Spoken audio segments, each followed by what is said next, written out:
Good evening. Couple of housekeeping notes. This is my first time preaching via Zoom, so if it is not as smooth or to your liking, I'm going to blame it on this is my first time. Wherever you are this evening, whether you're in a bed lying down, whether your eyes are closed, your eyes are open, whether you're tempted to do chores in the house, whatever may be around you, I want your attention just for a short period of time. And I really do mean that. This will not be a long lesson. I just want you to hear the word of God. Lamentations. One word, 12 letters. It's hardly the most used word in vocabularies here in South Florida or wherever you may be, I'm sure. Webster defines lamentation as an expression of sorrow, mourning, or regret.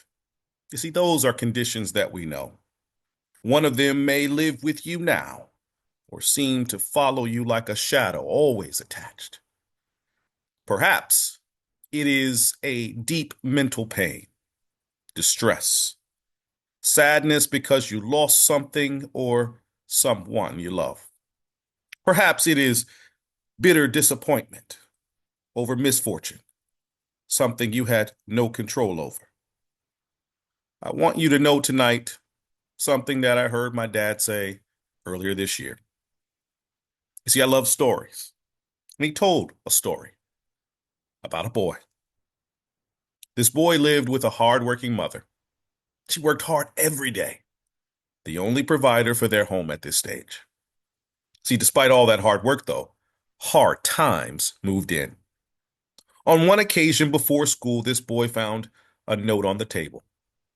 It said something to the effect of, "There's no food in the house, but that God will provide." That boy went to school trying to focus, and you can probably imagine where his attention lied. It felt anchored to that note on the table at home. What, when, how are we going to eat? Hunger pounded him. But I want you to know at some point during that day, unbeknownst to him, one of their neighbors who did not know the circumstance got a message to that boy's mom. You see, that neighbor went fishing. You see, that neighbor somehow caught more fish than one family could eat. Instead of cooking and storing the leftovers, instead of throwing some back, instead of throwing some away, that neighbor asked that boy's mother if she would like some fish. The boy knew nothing about this until he got home. And there on the table, he saw a note that had few words. Among them, "We're going to have fish." One might say, what a coincidence. One might say, they were so lucky. But do you know what else that boy's mom wrote on that note on his table? She made sure that her son knew where the fish really came from. She also penned the words, "God has not forgotten us." Think about that. In times of trial, I want you to know tonight, it is not God who forgets. Too often, it is us. Let's be honest, sometimes it is the slightest trial that is enough for us to sound more like Job's wife. See, when you look at the book of Job, as this man faced the loss of his wealth, his health, his loved ones even, Job continued to serve God. When boils covered his body, Scripture says from the sole of his foot to the crown of his head, to the point that he had to scrape them off in piles of ashes. Chapter 2, verse 9, his wife, there with him, asked him a question. "Do you still hold fast your integrity?" The next four words out of her mouth, "Curse God and die." When your suffering feels overwhelming, perhaps unbearable, when the suffering is unrelenting, agonizing, without apparent reason or end. What do you say? Open your Bible, Old Testament, the 25th book, Lamentations. The author, believed to be Jeremiah, is an eyewitness to some very awful things. You can read about them in 2 Kings chapter 24 and 25, 2 Chronicles chapter 36, Jeremiah chapters 34, 37, 38, 39, and 52. Each of those chapters describe Jerusalem under attack on the verge of destruction. Those behind the city walls at that time faced a siege, a year and a half of attacks. Think about life in that circumstance. The author is there, watching the city burn, its people taken by force. It is hard to fully appreciate what this meant. You see, Jerusalem residents not only lost their city, they lost their capital, they lost their nation, they lost large numbers of loved ones, they lost their temple, they lost their priesthood, and the system that allowed them to even make sacrifices to obey God. The lucky ones, as some might say, are the survivors who had to march 2,000 miles east to Babylon. That is where they became servants, miserable and unable to go back home. It is during this period of time that a writer pens Lamentations. It is poetry, and you can probably understand. These are 5 poems of mourning. Historians say the poems are actually funeral songs, that when read in Hebrew, there is a rhythmic composition to the words that gives the effect of a beat slowly dying away. Chapter 1 mourns the city's destruction, the writer despondent over how empty the city is. Chapter 2 mourns God's anger against those in the city. It explains that this destruction is not an accident. It is actually a judgment from God. And still the prophet's heart is so broken that he feels powerless to console those suffering. Then chapter 3 prays for mercy. It is there that we learn the prophet is also suffering himself, personally and in his ministry. But in chapter 3, he sings of hope because of God's faithfulness and God's mercy. There in chapter 3, we find words of comfort in the middle of these lamentations, in the middle of all the suffering and agony and all the trial. Beginning at verse 22, chapter 3 of Lamentations, the writer says, "The Lord's loving kindness indeed never cease." Let me read that again. The Lord's loving kindnesses. See, I told y'all on Zoom I can't do this. The Lord's loving kindnesses indeed never cease, for his compassions never fail. They are new every morning. Great is your faithfulness. The Lord is my portion, says my soul. Therefore I have hope in him.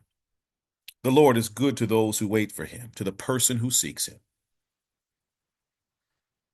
We just sang moments ago a song inspired by those very words.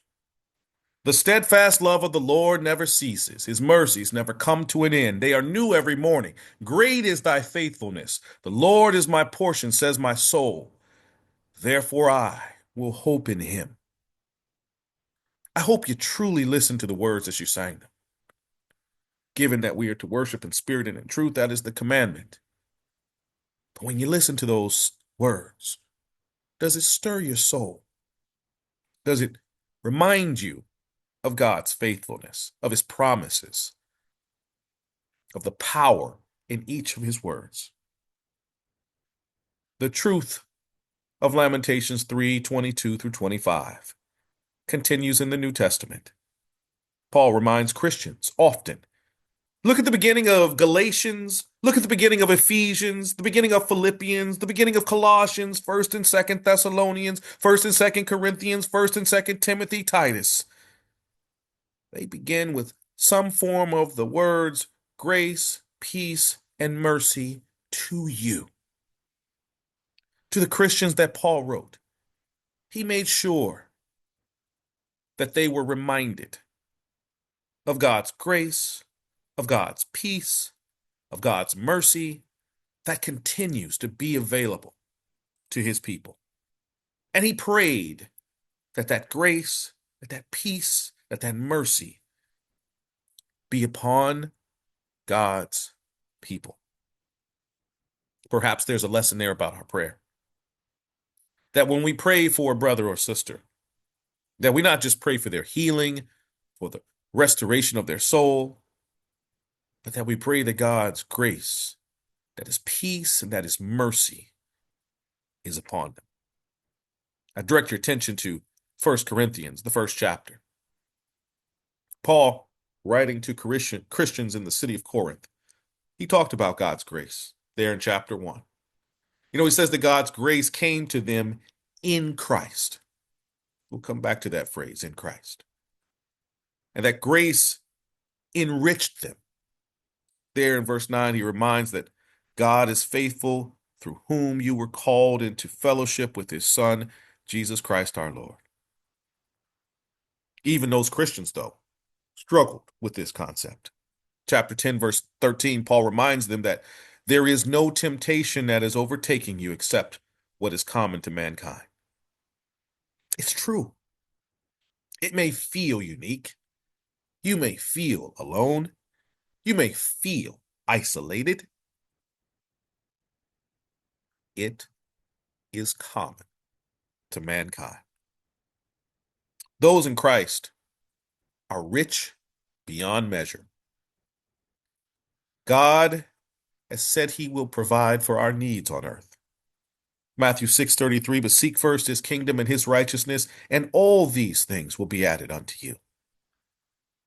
Philippians 4:19, but my God shall supply all your needs according to the riches and glory by Christ Jesus. There is not a thing on this earth that you need that God cannot provide, that God will not provide. As Paul reminded the Christians in Corinth in 1 Corinthians chapter 1, God is faithful. You see, it is not God who forgets when you are struggling, when you are suffering seemingly without end. Focus on God's word. Remind yourself the way Paul reminded Christians in his letters, the way those letters remind you tonight.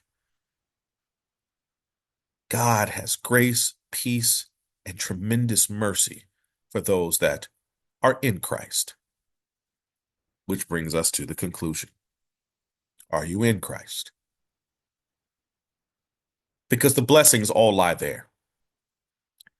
It is great to be close. It is great to be next to. But if you are not in Christ Jesus, you do not have access to the blessings. We must hear the word of God, Romans 10:17. We must believe, Acts 15 and 7, Romans 10:17. Hebrews 11:6. We must repent, Acts 17:30 and 31. We must confess, Romans 10:9 and 10, Acts 8:37. We must be baptized, Acts 2:38, Matthew 16:16, 1 Peter 3:21. And we must remain faithful, Revelation 2:10. The key is remaining faithful, because there will be times when, like Job, you face trials that you don't understand, that you are in a state of constant loss, watching, suffering around you, like the writer of Lamentations. But those who are in Christ not only have reason for hope, not only have salvation, they have the reassuring knowledge that God's grace, that his peace, that his mercy is upon them. God has not forgotten you tonight. If you have need to repent, you need to be washed in the waters of baptism, this is your opportunity. Today, if you hear his voice, do not harden your heart. The Hebrew writer wrote, if you have need, please put it in the chat as we sing our song of invitation, Restore My Soul. Restore my spirit, Lord, I need restored, Lord, you know that my heart is weary, please help me, dear Lord, I stand in need of more strength from your word.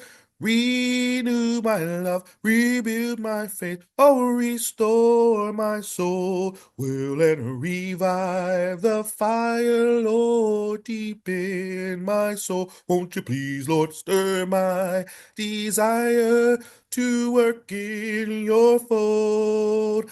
Lighten my heart, dear God, your zeal grown cold. Renew my love, rebuild my faith, oh, restore my soul, and restore my courage, Lord. It needs restored, yes it does, for my cup is empty, refill it, dear Lord. Replace all doubts and fear with faith so bold. Renew my love, rebuild my faith, oh, restore my soul.